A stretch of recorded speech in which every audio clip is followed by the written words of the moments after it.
Week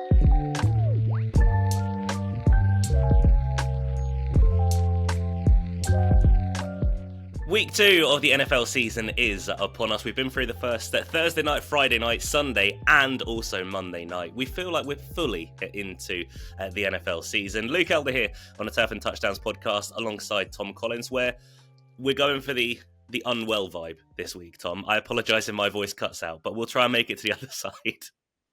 Yeah, your voice is certainly sounding worse than mine. I'm just a bit nasally at the moment. Yeah, it seems like we've picked up an illness after week 1. Not quite sure why, but, we're heading into winter, so it happens in the UK. I'm also very sad this week, Luke. Like, really sad. Jordan Love going down with an injury in week 1. I mean, I spent 6 to 7 months waiting for the Packers to come back and play NFL. As soon as we play first game, our QB1 goes down. So, yeah, I'm a sad man this week. I get it. I fully get it. But the good news is he's going to be back in a few weeks' time. You only have to watch Malik Willis for 3 weeks. Yeah, probably 3 weeks too long. I did not enjoy him at Tennessee last year, so I'll be having my eyes covered, I think, one hand like this while watching the Packers. But yeah, fingers crossed we get at least one more win before Jordan comes back. You don't need to. I can tell you what's going to happen. It's not going to go well for you guys either. Last week on Thursday night, our first selections, effectively, for live NFL games on the Turf and Touchdowns podcast.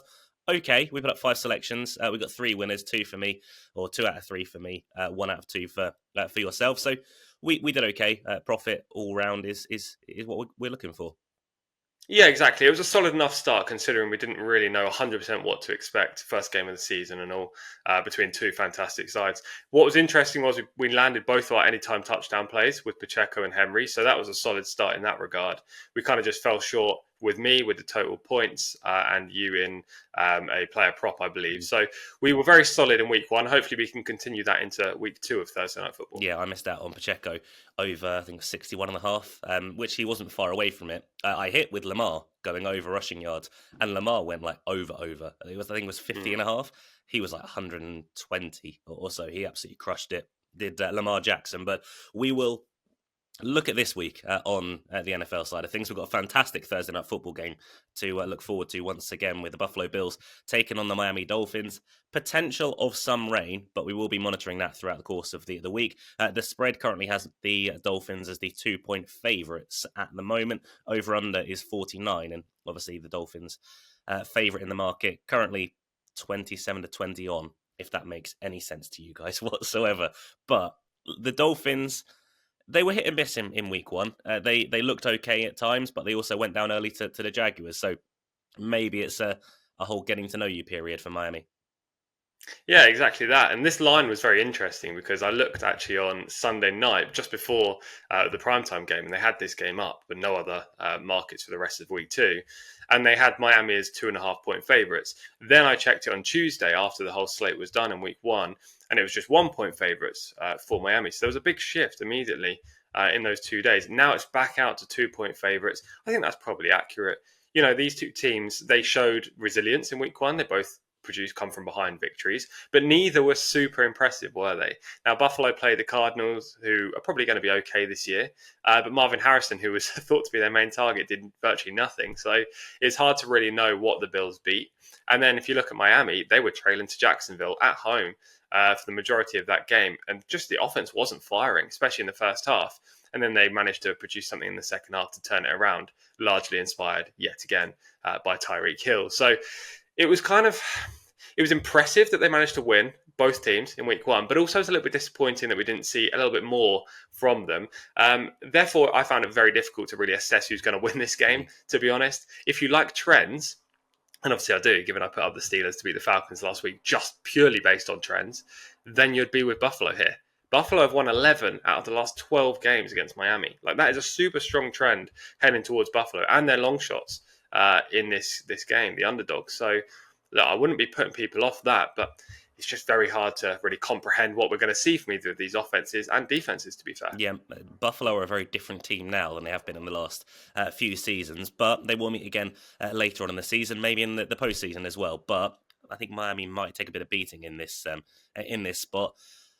Let's look at our bets, because we're both providing one. I'll let you go first, because we were going to agree on this bet. The potential of rain has sort of put me off a little bit. So I've let this bet go from a wee bet to just a U bet. Sure, yeah, there is a lot of rain on Wednesday and Friday, thunderstorms in both days, but it looks to me, and weather forecasts can be wrong, that it looks like Thursday night's going to be dry. So hopefully we get a dry game. Now, before I go into the bet, there are a couple of other things that interested me here. The over points was interesting in this game. They went from it was originally 43, and I thought that was very low, but then they switched up to 49, and that line's just too high, so I looked elsewhere. And I also wouldn't be surprised if Raheem Mostert ran a touchdown in here. Anytime touchdown 6-5 currently, I think that's very fair price because of the injuries for Devon Achane.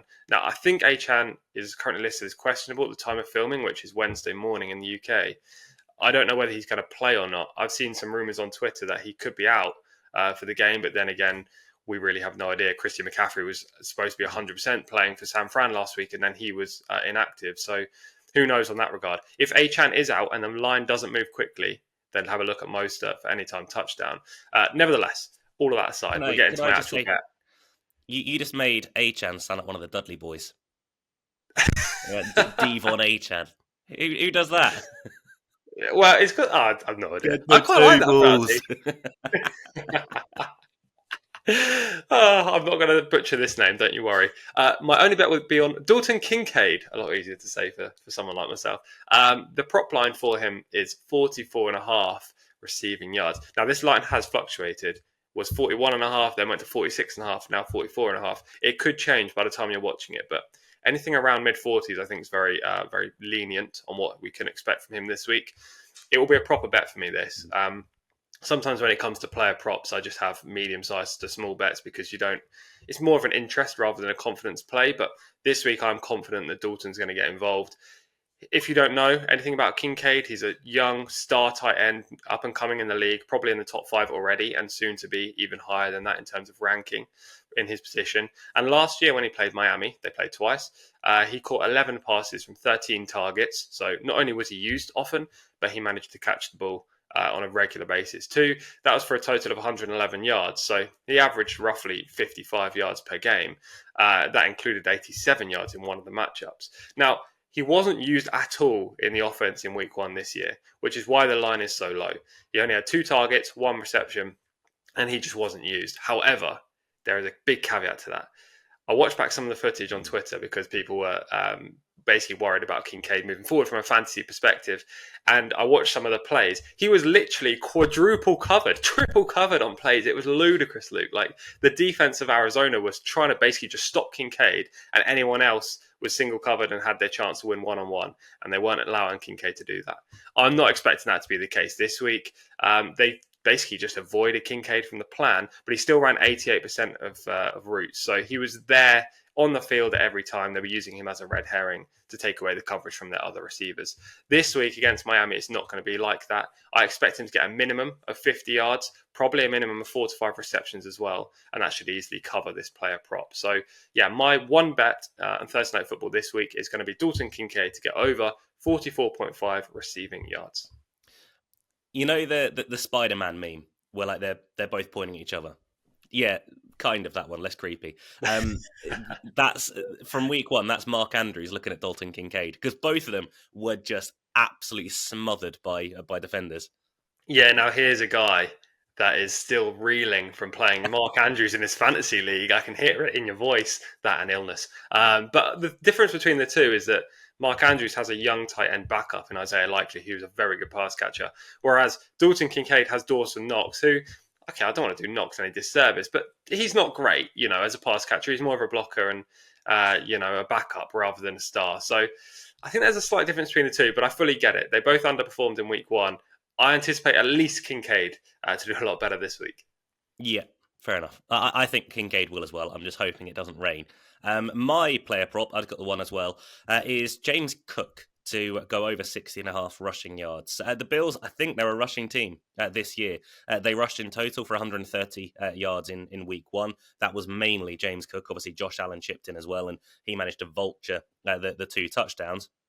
James Cook is not a viable week-by-week touchdown scorer just because they get into the red zone, they get into the 5 yard or inside the 5 yard line. they go to Josh Allen every single time. We've seen that last year. We saw it in week one. Miami allowed 128 rushing yards in week one. 117 of them to the running backs on 24 carries. That was 12 for Tank Bigsby, 12 for Travis Etienne. They almost allowed 2 touchdowns as well, but obviously Etienne fumbled just before the goal line. Cook last week, I should say, was the lead back. 19 carries and 71 yards. Obviously didn't get into the end zone, but they had a negative game script for a large part of things. As we said, Jacksonville were leading for a lot of that game. I don't think Miami are going to be fantastic against the run this year. They're not going to be the worst, but they're not going to be brilliant. I think James Cook over 60.5. That's a line that I can get behind, Tom. I think James Cook has a good game here. Yeah, I don't mind it at all. Last week, I bet Josh Allen to be the leading rusher in that game with Buffalo. And to be fair, he was not that far away, but they just didn't use him outside the red zone, whereas James Cook got all the carries. So I think that's a huge positive. They have a similar kind of rushing plan of attack coming into this week. If they use James Cook throughout the whole, if they're around the 50, if they're in their own half, then I think James Cook's going to put up some good numbers for sure. And as you said, I think you said Tank Bigsby there. Last week, no one anticipated Bigsby to be any good whatsoever. We had maybe 3 or 4 carries for 10 yards or so. He took off. And the fact that he managed to run all over this Miami D is just a huge sign towards Buffalo. I think that's a big positive there. Yeah, I totally agree. I think about 12 carries for 70-odd yards or so. But Tank Bigsby, if he can, why can't James Cook? That will be the Thursday Night Football preview of this week. A couple of bets and a few outside looks as well. You'll be delighted to know this. We'll be recording the other 2 videos tomorrow, just because the lines aren't out for Sunday yet, regards to player props. And also we're recording a horse racing video tomorrow. So I'm praying, Tom, the next time you see me, I will still have a voice, and it might be even better than this one. Yeah, it would be fantastic if you're a little bit better for tomorrow. However, you have got a full working shift today and tomorrow, so I won't keep my fingers crossed for that. It's probably unlikely. Nevertheless, we're here for the podcast. This is definitely going to come out probably Friday or Saturday this week, and we're definitely filming tomorrow, no matter the situation of our, in brackets, your voice. Yeah. We're trying. But thank you very much for listening to this podcast. As I say, we'll be back with our Sunday preview, recording it tomorrow. That'll be out later in the week. And also on the horse racing side of things, we're previewing the Woodbine Mile this weekend. Entries coming out today. We'll get stuck into that tomorrow as well. Make sure you subscribe to this channel. Thank you to everyone who did last week. We went from like 99 subscribers up to over 130. You've got to do it this week, Luke. You've got to say it again. You've got to say we're aiming for this amount of subscribers because it worked last week. Please. I really like it. The validation really hits me. But thank you to everyone who did subscribe. We're trying to hit 1 million. We're going for 1 million this week. All right, 1 million. And thank you to everyone for listening on Spotify as well. On Spotify, if you could give us 5 stars, that would be awesome as well. And a review. If you didn't like it, just leave it. We don't care about that opinion. But thank you to everyone who subscribed. Please do exactly the same this week. I'm going to go rest my voice. I will talk to you guys again tomorrow. Until we next speak to you, stay safe, look after one another. Goodbye.